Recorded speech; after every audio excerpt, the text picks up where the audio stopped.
Alright, so I'm going to do a quick demo of this. Bear with me with my floor being dirty. I haven't had a chance to clean up. So we got the kill key here. You can either pull it out or it's a rotary kill key.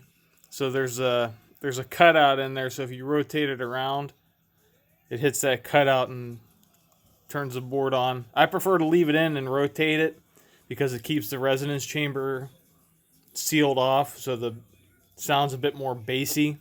I mean, it sounds good either way, but that's just my preference.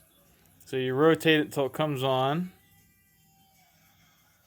I will not turn. So you can see I've got a NeoPixel retrofitted into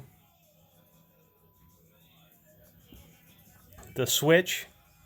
It's got a nice pulse when it's off, and then when you turn it on, it cycles up and then kind of has like an unstable effect. Brand new blade that I just built.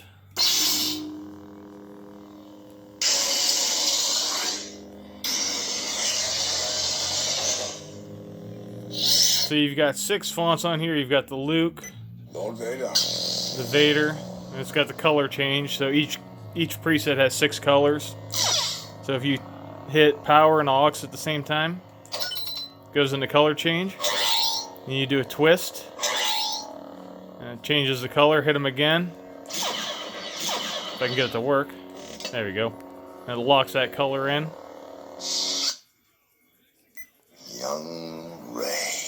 You've got K-Sith, Rey, or Half-Flex, whatever you want to call it, from Force Awakens. This one I added kind of like a rain effect, and I actually did, if you listen, it's got the storm in the background.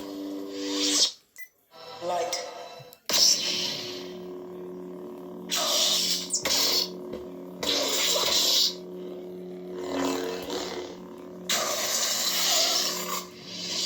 Kylo Ren. And you've got the crossguard. One's a flame blade. Kylo Ren. Next one's an unstable. Now all these have color change. So you can cycle through the 6 colors. You basically you've got green, red, blue, orange, yellow, purple. The balance. And you've got the balance. This one I did kind of a rain blade on too. Added a rain track to the hum. Now both of these, both the balance and the Rey Graflex from the Force Awakens, there's the original K-Sith font, and then there's a copy that's called Rain of each that has the rain track over the hum. So if you don't like them, you can swap them out if you want. I think it just adds a nice little effect to them. But then it's got the Bluetooth.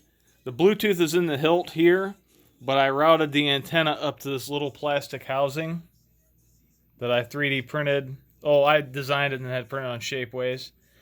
So the actual antenna piece is in here.